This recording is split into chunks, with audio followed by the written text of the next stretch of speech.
සුබ දවසක්. ඔන්න ඉතින් අදත් ඔයාලා හැමෝම බොහොම ආදරෙන් ජානකීස් කිචන් YouTube channel එකට පිළිගන්නවා. ඉතින් මම අද ඔයාලට අරගෙන ආවේ කුරුඳු තේ. එහෙමත් නැත්නම් සිනමන් ටී එකක් හරිම පහසුවෙන් නිවැරදිව ගෙදරදී හදාගන්න විදිහ.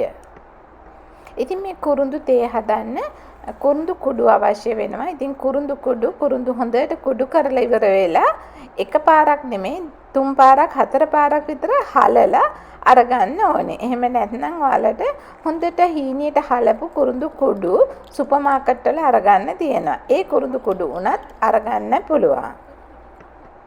තේ පෝච්චියට කුරුඳු කුඩු තේ හැඳි භාගයක් දානවා. කුරුඳු කුඩු තේ හැඳි භාගයක් දාන්නේ අවුන්ස් 8ක ප්‍රමාණයේ වතුර දාලා එක්කෙනෙකුට බොන ප්‍රමාණය හදන්න. හොඳින් උතුරන වතුර කෝප්පයක්, ඒ කියන්නේ අවුන්ස් 8ක ප්‍රමාණයක් දාලා වහලා හොඳින් තැම්බෙන්න විනාඩි 2ක් විතර තියනවා.